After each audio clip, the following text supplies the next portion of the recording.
Hi guys, in the previous video we had talked about the particles of matter and their characteristics. Now if you remember, there were three characteristics of particles that we had discussed. What were they? Number one, that particles of matter have space between them.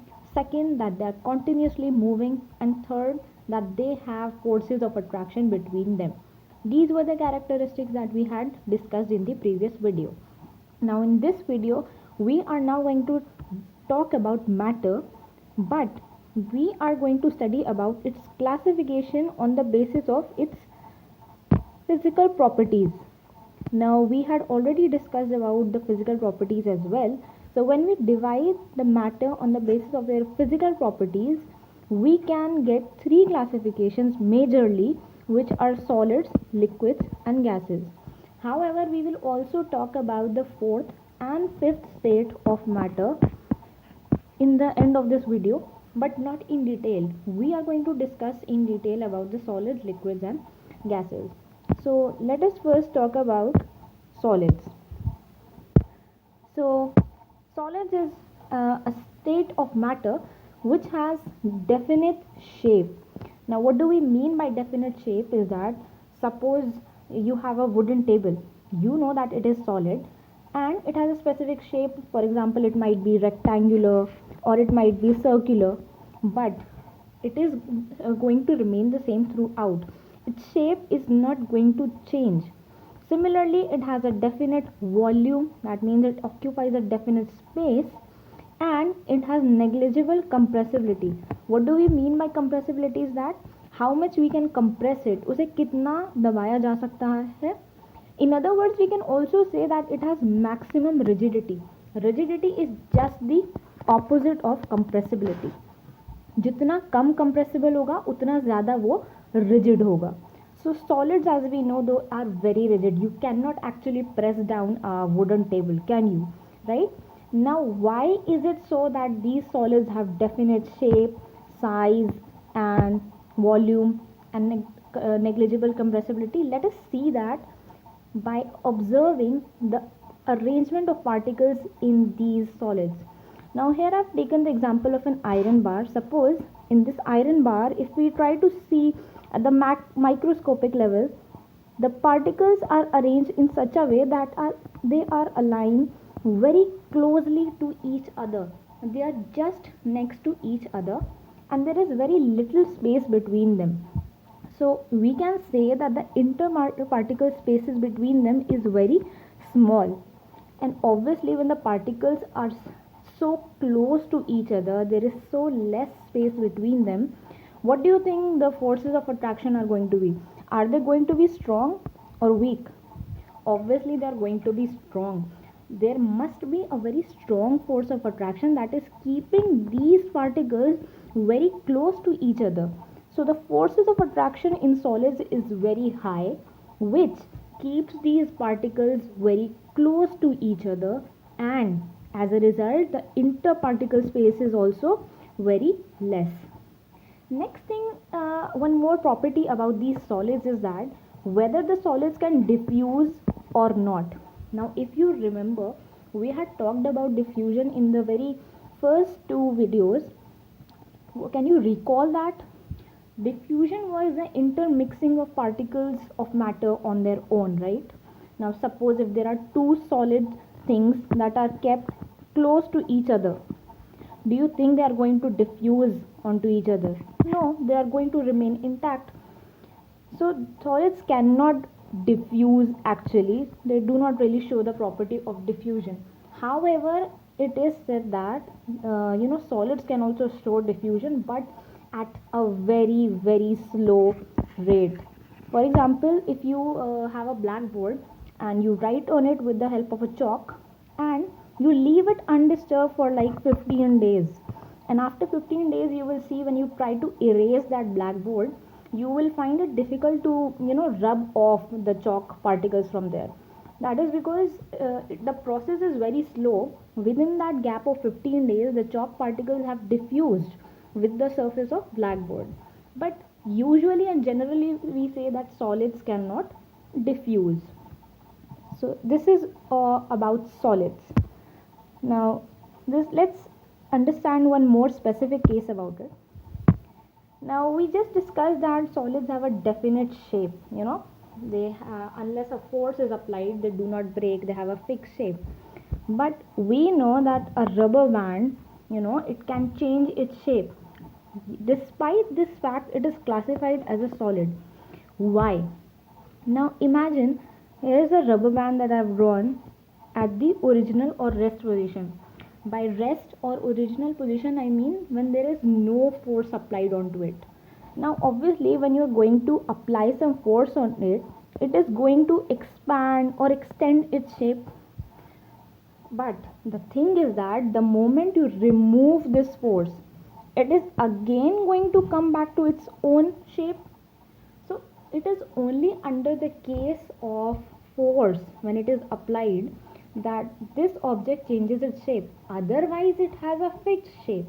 So that is the reason why we classify solid as, we classify rubber band as a solid, because it's when the force is removed, it immediately regains the original shape. Similarly, there's one more case, like if you might have observed the sponge that is there at home, that is also a solid. Now, but a solid can be easily compressed, and we know that solids have negligible compressibility, we just discussed. Why is that so? Because in this solid, there are many minute holes.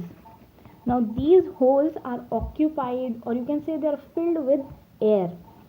So when you basically compress it up, all of this air, it starts coming out. So when we have compressed it, when we have applied some force on it, the air from these holes comes out and the solid gets compressed. However, the shape, we say that it remains the same, and it's only because of these holes, when the air comes out, it can be compressed. So these are some cases which you can study as a specific case of solids. Now let's study about the next state of matter, that is liquids. Now liquids, unlike solids, they do not have a definite shape. In fact, suppose if you have a jar like this, suppose this is the shape of water, it's almost like rectangular. Now if you change the container, for example like this or like this, the water is going to occupy the same shape. No matter you take any such container, it will immediately take that shape. So it does not have a fixed shape, but it does have a fixed volume. What do we mean by that? Suppose in this jar, suppose we had 25 ml, this is going to remain the same no matter I put this liquid into this one, or no matter I put the liquid into this flask. So it does have a fixed volume, but it does not have a fixed shape. Now as for compressibility, they are almost incompressible. That means only to a very little factor you can compress them. Otherwise they are almost incompressible. You cannot actually compress the liquids. Next is that they possess fluidity. What is fluidity? Fluidity is simply the property or the ability of anything to flow. Now we know that liquids can simply flow. If you just fill down some water, it will, the water will flow down. So that's a very simple thing that, these possess the property of fluidity. Now if we talk about their forces of attraction, what do you think in this the forces of attraction are going to be? Are they going to be strong or weaker than solids? Now if you say that the answer is stronger, then you might be wrong, because it is weaker. Suppose in this jar, if we talk about the molecules of water, they are comparatively far away from each other. As a result, the spaces between them, the interparticular space between them is much more, and the forces of attraction between them are weaker than solids. Had it been stronger than solids, then though it would have been more difficult to break a liquid than a solid. It is because of this the particles are farther away from each other, and the intermolecular space or interparticular space is also more than solids, but forces of attraction is less or weaker than solids. Now, if we talk about the property of diffusion, liquids can show diffusion. This is true. Now, why is this possible? This is because of the interparticular spaces that are there in the liquids. As we just saw that there are spaces between these particles. So, because of this space, the particles of other matter can come into these spaces and occupy it. If you remember the simple example, when we dissolve salt in water, there are two different types of matter and they are able to mix up. Why? It is because of the availability of these interparticular spaces. So, liquids can show diffusion in all the forms. What all forms? For example, solids in liquid. This example is the simply that we just discussed, that salt in water, or it can be sugar in water. Liquids in liquids, in fact any liquid can simply mix up with each other. That means any two liquids can diffuse with each other. It can be, suppose, water plus alcohol. However, there are some exceptions like oil and water cannot mix. That is an exception case. If we talk about the third one, gases in liquids. Can gases also diffuse in liquid? Yes. The example is the normal cold drinks that you drink, like Coke, Pepsi and all. You know that is a liquid, but do you know what gas is dissolved in it? You might have heard that carbon dioxide is dissolved into these drinks. So that is why Coke, Pepsi and all are also known as aerated drinks, because some air has been pumped into them. Also, oxygen gas is dissolved in water. This is the reason why the marine animal are able to survive in water, because they also need oxygen for their respiration and survival. uh, Next, let us talk about gases. Now this case is the third one. This gas does not have any definite shape. That means no fixed shape, no definite volume. Now what do we mean by that? Suppose I have a container like this and it is closed. Let us say in this we have oxygen gas. Now if you transfer it into a container like this one, it will change the shape, but it will remain the same. So it does not have a definite shape. However, in this case, it does not have even a fixed volume. What do we mean by that? Suppose in this jar we have carbon dioxide gas, and this is a small jar. Now, if I transfer this gas into another chamber on another flask which is bigger in size, the same gas, the amount remains the same, but the moment I transfer this carbon dioxide gas from the small one to the big one, it will immediately occupy all the space available to it. So it does not even have a fixed volume. The more space you give to it, immediately it will occupy that space. Next is that it possesses the property of fluidity. What was fluidity we just discussed? It is the property or the ability to flow. You know that gases can flow, like air, it moves, it flows, so it possesses some fluidity. Next is that they are highly compressible. You would have heard about some names like CNG and LPG. What are these? These are basically gases only which have been compressed into very less space. CNG is the other name of compressed natural gas, and LPG is liquefied petroleum gas. So they are highly compressible, easy to store, and easily transported from one place to another.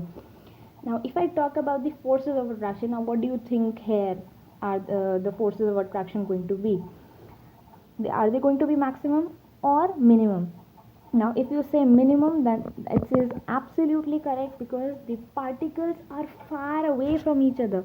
If in this gas, suppose I have, if in this flask, suppose I have any gas, the particles are far, far away from each other.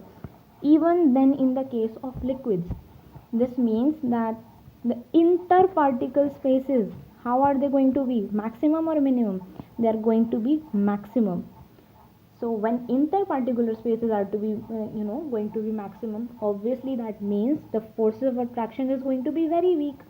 In other words, it is going to be very less or minimum out of the three states of matter. One thing you would have noticed in solid, liquid and gas, whenever we talked about the forces of attraction and interparticle spaces, they are almost the opposite of each other.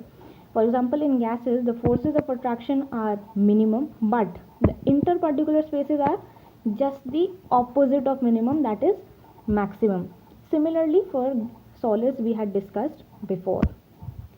Now, let us talk about two more properties of gas. Number one is that they exert pressure. Gases exert pressure. What do we mean by this? Now, here I've drawn an inflated balloon, and these I've represented as the particles of air. Now, as you can see, the particles are far away from each other. That means the interparticular spaces are very large, and the forces of attraction are very weak. Now, when these particles are there in the balloon, since the force of attraction is very minimum or very less, what happens is these particles are free to move. They move in any random order here and there, in any random order. As a result, they collide with each other, and they also collide with the walls of the container. In this case, our container is the balloon. So it is colliding with two things: the walls of the container, and second is with other particles. Other particles. So these two things are the two types of collision which are actually happening. Because of this, they exert pressure on the walls of the container. So again, I'll repeat, two things are possible. Because of this random movement of molecule, the particles, they collide with the walls of the container, and they collide also with other particles, because of which they exert pressure. Next is that they diffuse very fast.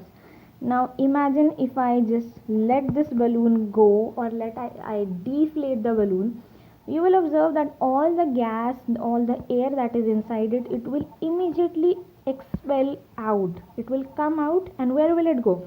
It will mix up with the air, with the gas that is present outside.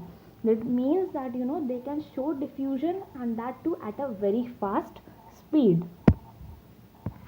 Now, let us try to compare these three properties, these three states of matter quickly, that all we have discussed. So, I've made here three columns: solids, liquid, and gases, and these are your main properties that we had discussed. First is your packing. By packing, I mean, what is the packing of particles? Are they tightly packed?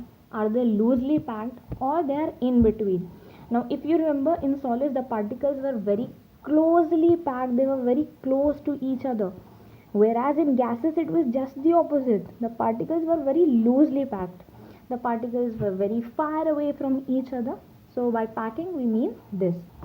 Second is interparticle distance. That means what is are the interparticular spaces very high or low?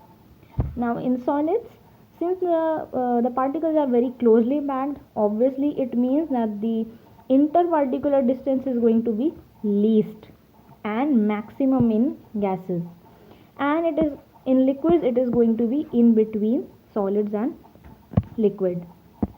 Next one is forces of attraction. In solids, forces of attraction is maximum.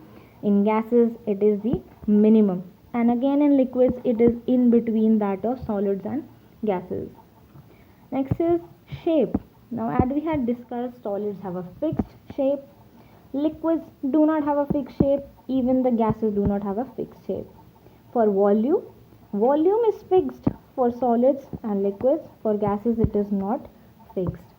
Compressibility, if you remember, solids cannot be compressed, they are incompressible. Liquids are almost incompressible, that means only to a very little extent you can compress them up. And third one is gases, they are highly compressible. Now you can remember this with the help of the example of CNG and LPG. If you remember this thing, you can easily classify it as, yes, they are highly compressible. Next is rigidity or fluidity. If I talk about, solids are very rigid, they cannot flow, so they do not possess fluidity. Liquids possess fluidity, they can flow, and gases have the maximum fluidity, they're always moving. For example, air. Last one is diffusion. Solids cannot diffuse, however they can diffuse, we say that, but at a very slow rate. Liquids can show diffusion, but what is that state of matter which can show diffusion even faster? That is gases. Gases can show diffusion even faster than liquids. Okay, now this criteria which I have written here is one more criteria that we need to discuss about solid, liquids and gases. Now I have written it here separately because this is something new. Now what do we mean by density? Let's first of all understand this, and then we'll compare the density of solid, liquids and gases. Okay, so solids, if we talk about in scientific terms, it is defined as the mass by volume. When you divide mass by volume, you get density. But what does it actually mean in layman's language? In layman's language, by density we mean how closely the particles are packed. If they are very closely packed, it means density is very high, otherwise it is low. So one more thing to notice up here is that there is a specific relation between density and volume and density and mass. What is that relation? Number one, that density is inversely proportional to volume. What do we mean by inversely proportional? Inversely proportional means that when volume increases, density is going to decrease. Similarly, when volume is going to decrease, density is going to increase. Inverse means the opposite. एक चीज अगर कम होगी तो दूसरी चीज ज़्यादा होगी.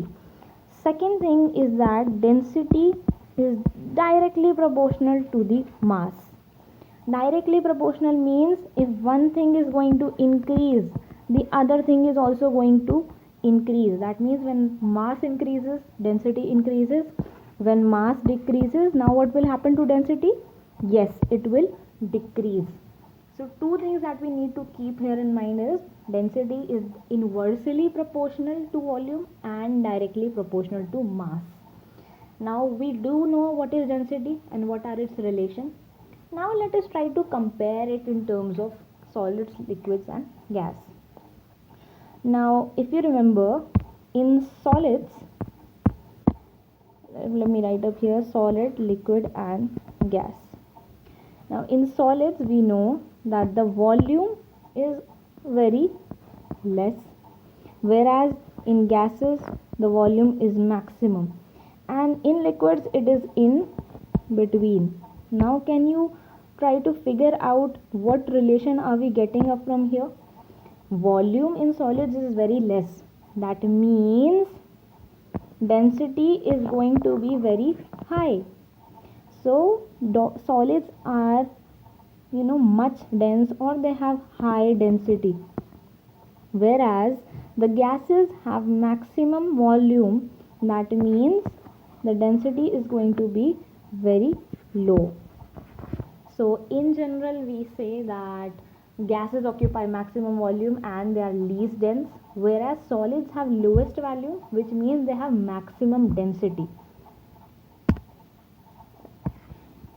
Now we do know that for example, if we have a jar or any container filled up with any liquid, suppose water, and now if we add suppose any solid substance into it, if it is very dense, it will simply sink down, right? Otherwise it will float. So solids, as we just saw in this previous slide, the solids are more dense than liquid. So as a result, the solid should basically sink down. But there is one exception, that solids, for example, like ice, it floats on water. Now, why is this thing? Ice is a solid, it should basically sink down. But what happens is, when ice is in the form of water, if you see this diagram, these are the molecules of water that they have shown. You will see that they are in random order, they are randomly placed. There is no as such structure between them. However, when water freezes to form ice, it forms a cage like structure which has lot of empty spaces in between. Now, if you see in this one, when water has frozen to form ice, see, the particles of matter, the particles of water have arranged them in a specific order which forms a cage like this. And this is a very big aggregation of molecules, and because of this cage like structure, these are the empty spaces in between. So what happens because of these empty spaces? Because of these empty spaces, for the same amount of water, the volume increases. And when volume increases, what will happen to density? We just saw density will decrease. Why? Because density is inversely proportional to volume. That means when volume is going to increase, density is going to decrease. But this case happens only in case of ice, because when water freezes to form ice, it forms cage like structure like this one, because of which for the same amount of water, that means पानी का amount उतना ही है, but in empty spaces की वजह से, इन cage like structure की वजह से, उसी अमाउंट ऑफ वाटर के लिए the volume increases, and as a result what happens, the density decreases. Okay, now let us talk about the last thing of this video, the fourth and fifth state of matter. Now, fourth and fifth states of matter are basically also known as the extended states of matter, because in general we only talk about the three states, not the fourth and fifth state. But just to have a quick overview of that, what are the fourth and fifth state of matter? Fourth state of matter is known as plasma. Now, what is plasma? These are basically super excited and super energetic ionized particles. Ionized particles means the particles which are charged, either positively charged or negatively charged. They are not neutral, they are charged. So those particles which have a lot of energy and they are very in excited state. Excited state means they are not stable. In this state, when they come back to the ground state, they release a lot of energy in the form of light. So that is the state of matter, which you classify it as plasma. The example, you can find it up in the neon sign bulb. You would have seen that there are some advertisement boards which has neon bulbs in it. So they have basically plasma in it. Also, one natural example about plasma is the sun and stars, because they also glow because of the presence of plasma in it. Now, how are these actually formed? When electricity is passed at a very high voltage, the gas gets ionized. By that we mean it gets in the form of either positively charged or negatively charged, it depends, but it gets ionized and a glowing plasma is formed. This is the fourth state of matter. Now, in the fifth state of matter, that is the Bose-Einstein condensate, which is also known as BEC. This is the short form. Now, before I tell you how it is formed, let me give you a quick brief about it. That what happened is, during 1920s, our Indian physicist Satyendranath Bose and had done some calculation on the fifth state of matter, and Einstein had predicted about this new state of matter, and he had given the name as Bose-Einstein condensate. However, by this time only the calculations and the prediction part was done. In 2001, there was a scientist, Cornell and Wolfgang, and one more, Carl. They were the one who received the Nobel Prize by forming this Bose-Einstein condensate for the first time. So now what they did was, or basically how it is formed, it is formed by cooling a gas of extremely low density. That means first of all you need to take a gas which has extremely low density, it, and you need to cool it down to very low temperatures. That is the time when a condensate is formed, which is known as Bose-Einstein condensate. So in this video we have talked about the three states of matter: solids, liquids and gases. We talked about their different properties: forces of attraction, interparticle spaces, diffusion, and also we talked about some exceptions, and in the end we had just given a quick overview of the fourth and fifth states of matter. In the next video we are going to talk about the different temperature scales, and we are going to study about can we bring the change in the states of matter. So till then, do revise, and thank you.